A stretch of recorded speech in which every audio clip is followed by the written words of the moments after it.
बंद गुरुओं के ब्रह्म ज्ञान का हम आवाहन करते हैं। ओम।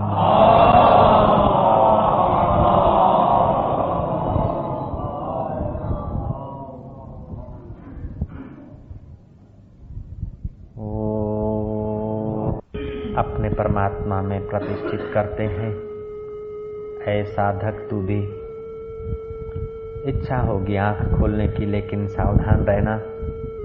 बाहर कब तक तू देखेगा भैया? जिससे देखा जाता है उसी परमात्मा में गोता मारना। बाहर का कब तक सोचेगा? सोच सोच कर कई मर गए चिंता करते करते। तू निश्चिंत परमात्मा में गोता मार। संसार तेरा घर नहीं, 2 दिन रहना यहाँ। कर याद अपने स्वरूप की, कर याद अपने राज्य की, स्वराज निष्कंटक जहाँ। मानव तुझे नहीं याद है, तू ब्रह्म का ही अंश है। कुल गोत्र तेरा ब्रह्म है, सद्ब्रह्म का तू वंश है। तू परमात्मा का वंश होकर जरा जरा बात में घबराता है, जरा जरा बात में चिंतित होता है। तू अपने इष्ट को कलंक लगाता है, अपनी समझ को तू कलंक लगाता है। अरे हजार हजार मृत्यु भी तेरा कुछ नहीं बिगाड़ सकती है, तो संसार में तेरा क्या बिगड़ जाएगा?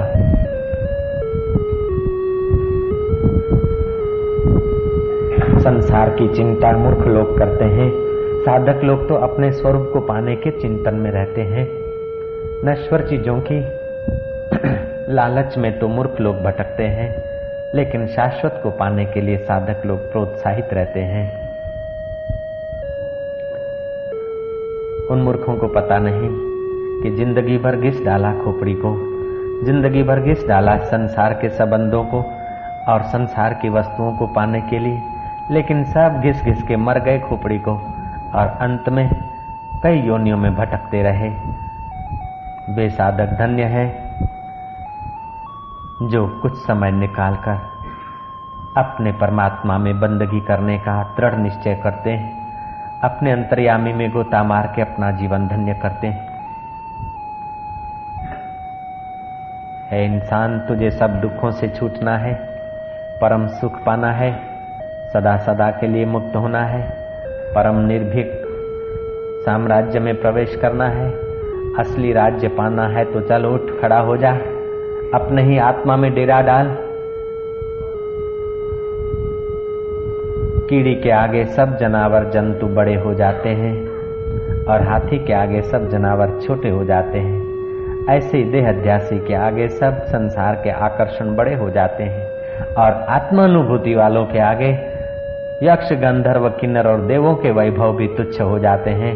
तू अपने आत्मानुभव के सिंहासन पर बैठ। हे मानव, तू लघु होकर कब तक तिनके किनाई भटकता रहेगा माता के गर्भों में? तू महान हो, तू अपनी आत्म चेतना को देख, तू अपनी मानवता के जन्म सिद्ध अधिकार को देख। ये 4 दमड़ी संसार की 10-5 लाख 10-5 करोड़ 10-5 अरब भी तेरी महिमा अथवा तेरे आत्मा के आगे कुछ नहीं होते हैं। ए मानव, तू धोखे की जंजीरें मत बना अपने लिए, कल्पनाओं की जाल मत बुन। तू सब कल्पनाओं को तोड़ और अपना मन अपने मालिक से जोड़।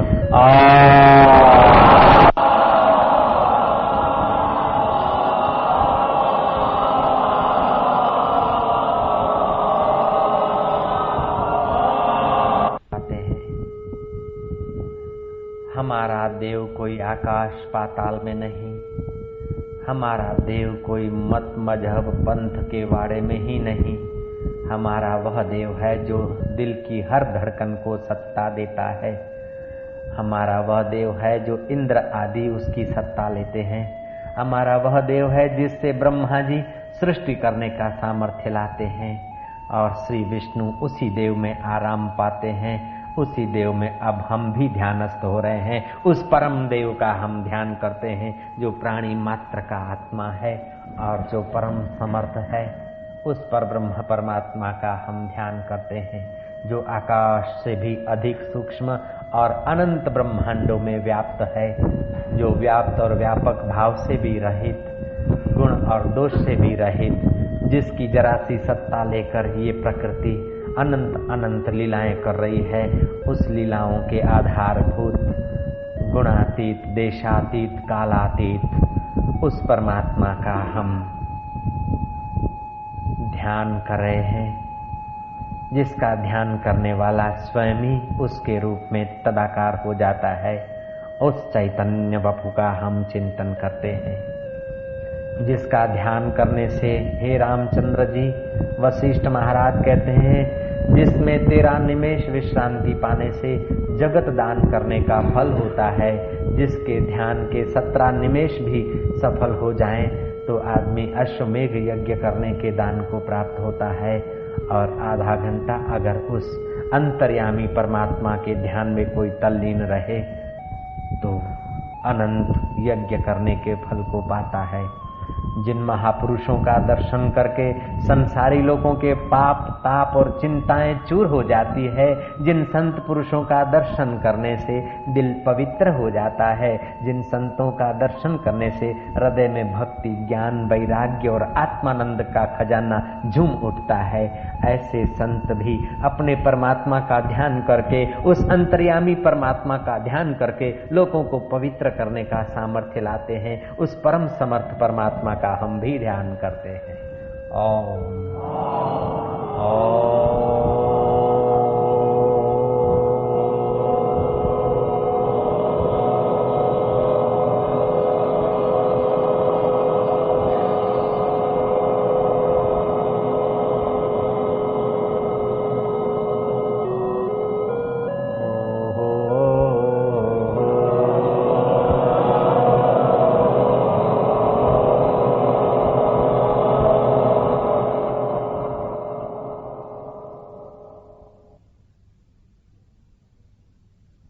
छलकता है, उस छलकेश्वर का हम ध्यान करते हैं, उस देवेश्वर का हम ध्यान करते हैं, उस प्यारे को हम प्यार करते हैं जो सचमुच में प्यारा है, भक्तों की भावनाओं को पोषण देता है, तपस्वियों के तप को सफल करता है, जोगियों की वृत्ति के निरोध में सहाय करता है।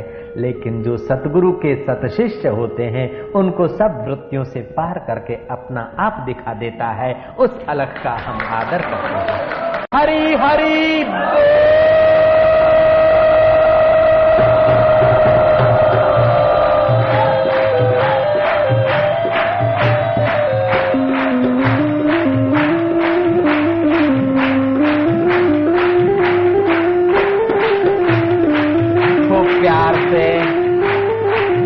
प्यार से तुम्हारी रग रग में उस प्यारे का प्यार भर जाए, तुम्हारा रुआ रुआ उसके आनंद से भर जाए।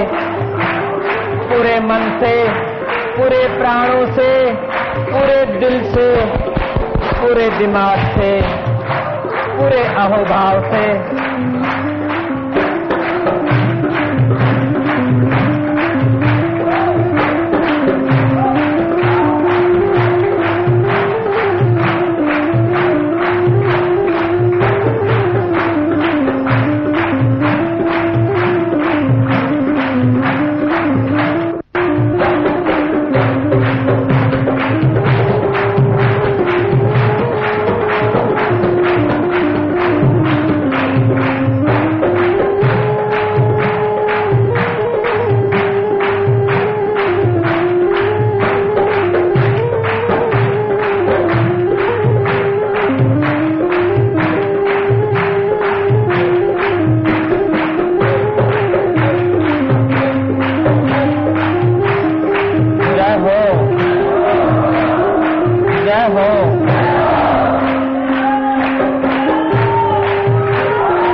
12 मेघ गरजे, 12 सूरज तपे, महाप्रलय हो जाए, फिर भी अपना स्वरूप का कुछ बिगड़ता नहीं। और हीरे जवाहरात की बरसात हो जाए, सुवर्ण की ढेले, ये जो भी पहाड़ हैं सब सुवर्ण के हो जाएं और एक ही आदमी को मिल जाए, तो भी कुछ फायदा नहीं है।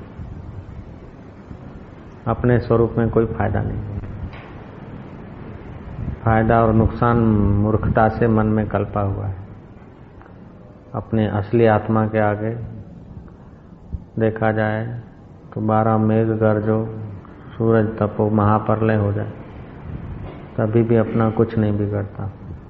और सुवर्ण और हीरे जवाहरात की, कोहिनूरों की वृष्टि हो जाए तो भी अपना कुछ नहीं बढ़ता, कोई फायदा नहीं।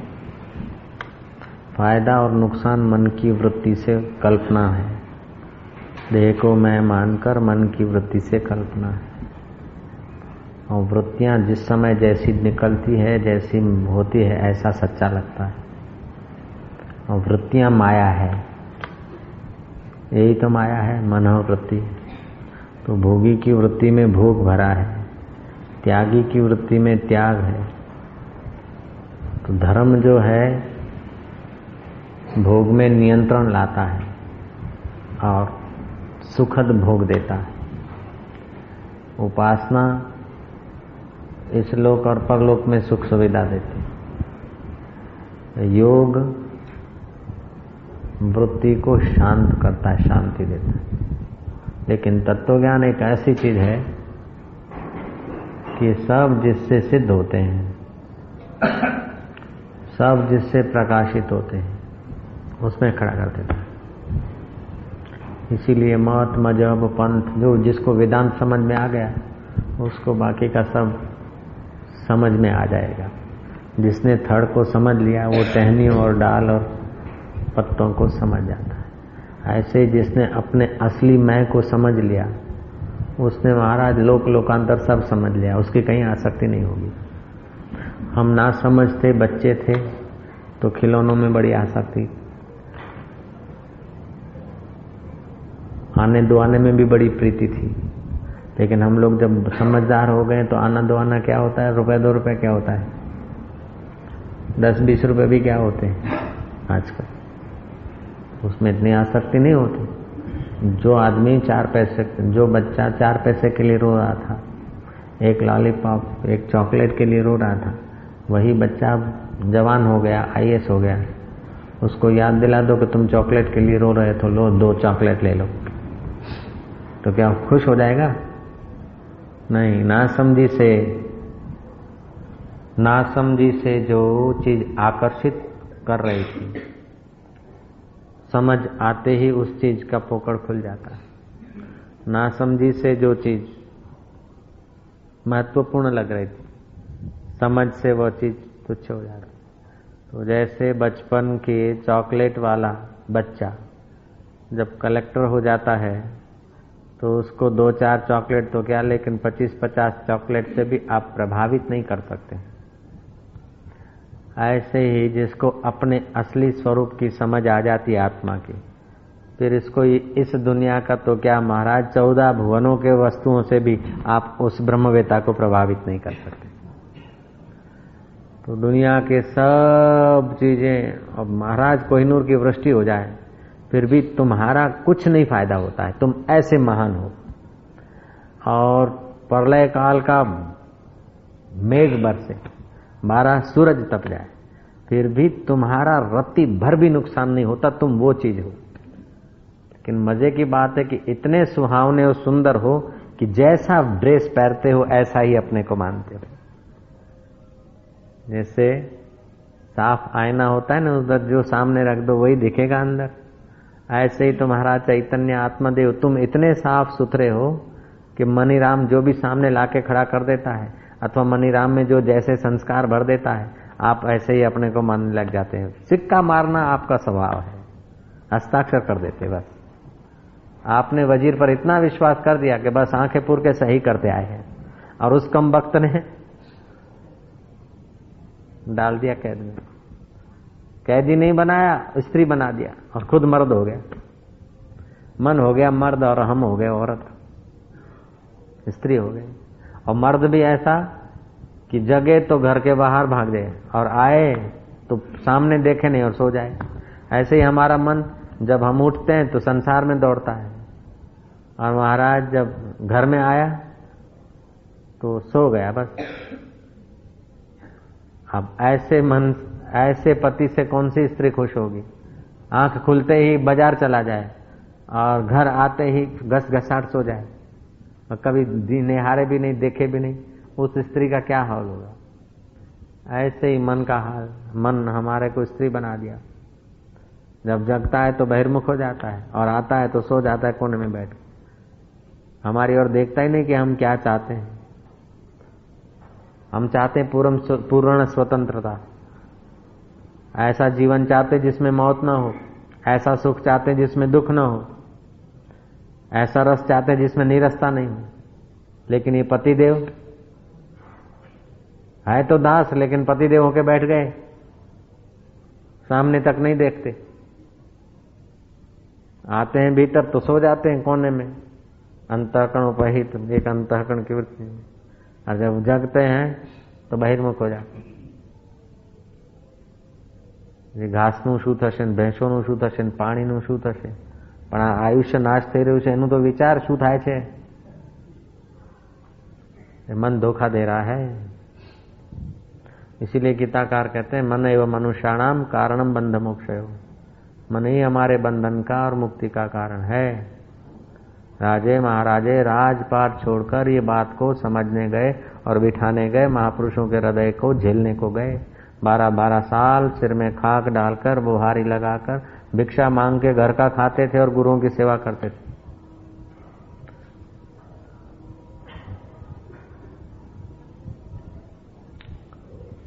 लेकिन आज हम लोगों का मन कैसा है? मोह पीतवा मोहमयी मदिरा, मोह की मदिरा ऐसे पी लिया कि पता नहीं कि काल सिर पे नाच रहा है। अब 18 महीना और 7 दिन तो है आयुष, आज 6 दिन होएगा, कल 5 दिन होएगा, लेकिन समझ में नहीं आता क्या किया जाए। संचालन के बहाने, सेवा के बहाने महापुरुष हमें उठाते हैं ऊपर, लेकिन हम लोग ऐसे मोह कलील में फंसे हैं कि हर जन्म में करते आए परिवार के लिए, कल्पनाओं के लिए, न बुद्धि होते हुए भी बह रहे हैं उस मन की धारा में। इसलिए नित्य सत्संग करें, आदर पूर्वक सत्संग करें और शुभ कर्म करें। यज्ञो दानम तपश्चर्या, यज्ञ दानम केवलम कलिजुगे। सतयुग गया तो सत गया, त्रेता गया तो तप गया, द्वापर गया यज्ञ गया, दानम केवलम कलियुगे। कलयुग में दान फलता है। भगवान ने नहीं कुछ दिया, एकदम कंगला हो तो दान का खाने में कोई हरकत नहीं, लेकिन भगवान ने दिया है तो खाओ और जो भजन करते उनको खिलाओ। भगवान ने दिया है तो खुश रहो और खुशी बांटो। अपने दिशा सूचन का सदुपयोग होता हो तो दो, मतलब दे दे और दे। शरीर बल है तो शारीरिक सेवा कर, मनोबल है तो मन से सेवा कर, बुद्धि बल है तो बुद्धि से दे, आर्थिक बल है तो दे। तेरे को जो कुछ मिला है देने के लिए मिला है। देने के लिए अगर उसका सदुपयोग नहीं करेगा तो मृत्यु झटका मार के पराया कर देंगे। इसीलिए शरीर मिला है, मन मिला है, बुद्धि मिला है, वो प्रकृति की चीजें हैं। ये देव से मिली है तो देव की सेवा में इनको होम दे और तू देव से मिल ले।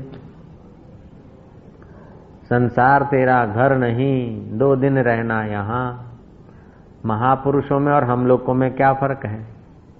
असुरों में और सुरों में क्या फर्क है? दैत्यों में और देवताओं में क्या फर्क है? देवता उसे कहा जाता है जो कुछ उसे मिला है वो परहित में लगाए, वो देव प्रकृति का आदमी, उसे सुर कहते हैं।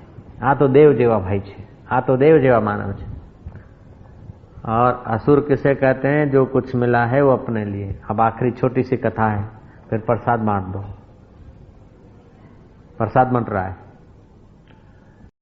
तो महाराज कहीं यज्ञ हो रहा था और देवताओं को कहा, आमंत्रण दिया, दैत्यों को आमंत्रण दिया गया। दैत्यों ने कहा हम आपके यज्ञ में नहीं आएंगे, क्योंकि यज्ञ में देवताओं को पहले जिमाते और हमको बाद में जिमना पड़ता है। हम देवताओं से क्या कम है? देवताओं से हम किस बात में कम हैं? बल में कम है, लड़ाई खोरी में कम है, राज करने में कम है, किस में कम है? गला काटने में कम है क्या? हम देवताओं से किस बात में कम है? नहीं तो हो जाए शास्त्रार्थ, या तो हो जाए कुश्ती। तो आप पहले देवताओं को यज्ञ में खिलाते, बाद में बचा खचा वो हमको देते, ये हमारा अपमान है।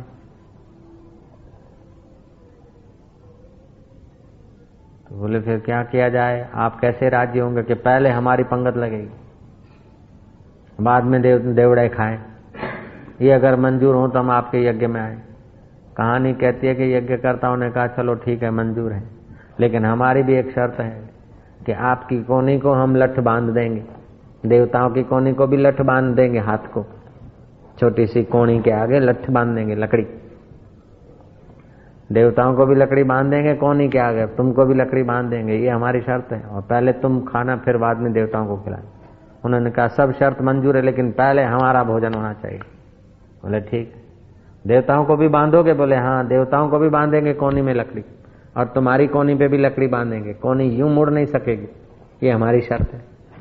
आपके आई एग्री?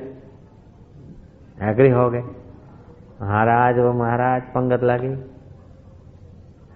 दैत्यों की लगी पंगत, बांध दिया गई कोनी लकड़ी फिटो फिट। अब उठाते हैं तो कोनी मुड़ेगी तब तो मुंह में आएगा, कोनी तो यहाँ जा रही। महाराज हलवा यूं गिर रहा था आंख में, और भात और कढ़ी डाल रहे थे, यूं मुंह में डाले थे, एक दाना भी नहीं। मुंह भी कैसा हो गया, हनुमान कंपनी के बन गए। बाल भी कैसे हो गए, कहीं मलंग में नाक में गिर जाए, कभी कहीं आ जाए, कभी कहीं आ जाए।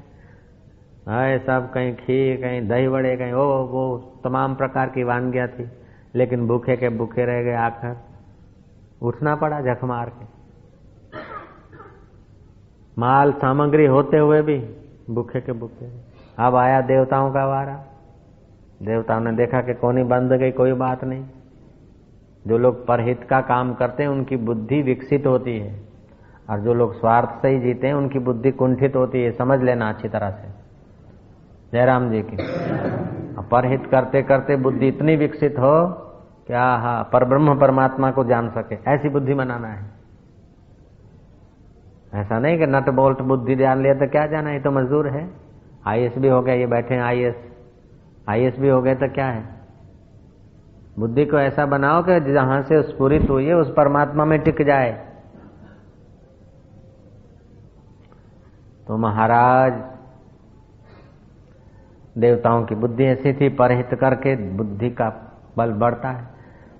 कोनी बांध दी गई, देवता लोग पंगत में बैठे, पिरोसा भोजन।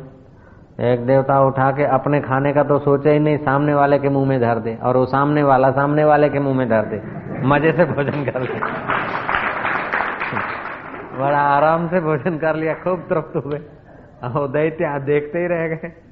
ऐसे ही लोग, जो दैवी स्वभाव के लोग हैं, वो एक दूसरे के लिए हित की भावना करते हैं, हित का विचार करते हैं और हित करते हैं। तो देवी स्वभाव, देवी प्रकृति के लोग सुखी रहते हैं, और आसुरी प्रकृति के लोग बस एक दूसरे का शोषण, मार काट।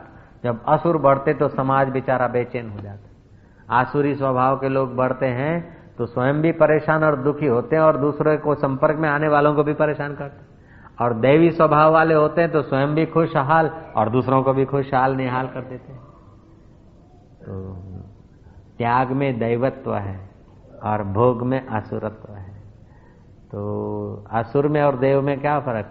मारू ते मारा बाप नु तारामा मारो भाग, मारू ते मारा छोकरा नु तारामा मारो भाग। ये आसुरों की आसुरी वृत्ति है। मारू ते मारू, तमारू ते तमारू, जीवो ने जीवा दो, ये मानव वृत्ति है, राजसी वृत्ति है। और सात्विक वृत्ति क्या कि तमारू तो तमारू भले रह्યું, हाचવો કયો બાપો લઈ જાય છે જ મારે જોવું છે। તમારું તે તમારું, પણ મારું પણ તમારું છે, એનો ઉપયોગ કરો ને તમારું બેડું પાર કરો, ये सात्विक वृत्ति। और ब्रह्मवेता की वृत्ति क्या है कि मारू ने तमारू એ બધી વૃત્તિઓ છે, મારું તમારું જેનાથી સિદ્ધ થાય છે એ પરબ્રહ્મ જ સાચા, બીજું બધું સ્વપ્નું। હરિઓમ તત્સત। ये ज्ञानी की वृत्ति है। ओम शांति शांति शांति।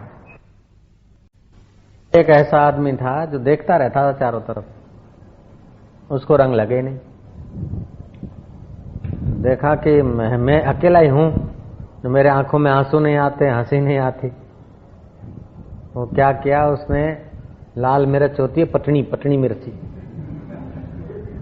वो पटनी लाल मिर्ची थोड़ी कूट के रुमाल में ले आता था।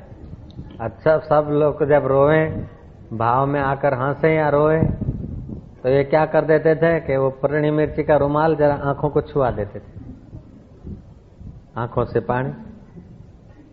एक दिन हुआ, दूसरा दिन हुआ, हम देखे कि अगर नहीं रोएंगे, आंखों से आंसू नहीं आया या कोई भाव नहीं आया, तो लोग समझेंगे तो मूर्ख है, नास्तिक है। तो कुछ भी करके आंखों में जब सब लोगों के आंखों में आंसू है, तो अपने को भी तो रखना पड़ेगा। जब देखता कि पूरे मोशन में लोग आए और इधर उधर देख के अपना, वो समझता था मेरे को कोई नहीं देखता, लेकिन कोई ऐसा जो सेवाधारी था ना, उसने इसको पीछे से ऑडिट कर लिया। तीसरे दिन भी उसने ऐसा करा। तो आके हरदयाल जी को कहा कि फलाने जो सज्जन हैं उनको आंखों से आंसू नहीं आते। तो क्या करते हैं, मिर्ची लाके रखते हैं और धीरे धीरे जेब से निकालते, चारों तरफ देखते और फिर उनकी आंखों में वो मिर्ची वाला रुमाल ठोकते हैं और फिर आंखों में आंसू आते। हरदयाल ने कहा, ठीक बेटे, जो भगवान के लिए आंसू या हर्ष नहीं आता है, उनके आंखों में तो मिर्ची होना ही चाहिए।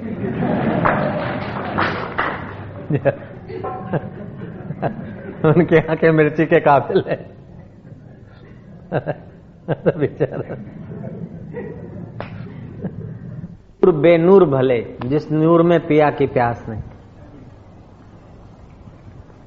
वे आंखें फूट जाओ जिन आंखों में मालिक के लिए दो आंसू नहीं बहते हैं, जो अपने पिया को देखने के लिए छटपटाती नहीं, जो संतों को निहारने के लिए छटपटाती नहीं, जिन आंखों में दो अश्रु नहीं आते, वे आंखें क्या है, वो तो पत्थर है। और जिस जीव से तुलसीदास ने कहा कि भलो न मुख में चाम, मुख में वो चमड़ा भला नहीं, जीव को काट के फेंक दूं मैं तो। जिस मुख निकले नहीं राम, जिस मुंह से, जिस जीवा से भगवान का नाम नहीं लिया जाता, पर निंदा पर चर्चा में जीव काम करती है, वो जीव से तो भगवान तो हमारी जीव कटवा दे। मुंह में चाम है, ये मुंह में चमड़ा, चमड़ो मुंह में चमड़ो, दिल में तो भगवान के नाते दूसरों से संबंध होता है।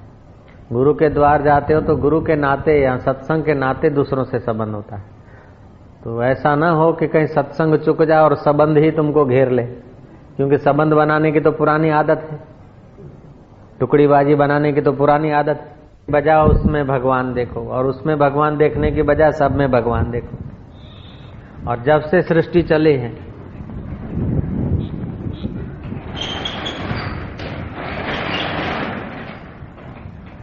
तब से अच्छा बुरा तो आता ही है, चलता आ रहा है। लेकिन अच्छा भी वास्तविक में अच्छा नहीं, बुरा भी वास्तविक में बुरा नहीं, सब माया के खिलवाड़ में दिखता है। तत्व में देखा जाए तो कुछ बना ही नहीं। जैसे स्वप्न में कुछ अच्छे लोग दिखते हैं, कुछ बुरे लोग दिखते हैं, लेकिन है तो तेरा ही ख्याल, आंख खुली तो छू। ऐसे ही जब इंद्रियों से, मन से संसार को मापते तोलते हैं, तो कभी आमली खाते हैं, तो कभी चटपटा खाते, तो कभी लड्डू खाते हैं, तो कभी जलेबी। जब अपनी मति के अनुसार दुनिया को मापने लग जाते तो परेशानी आ जाती। जब श्री राम थे तब रावण जैसे लोग थे, कृष्ण थे तो कंस जैसे लोग थे, कबीर और नानक थे तब भी थे।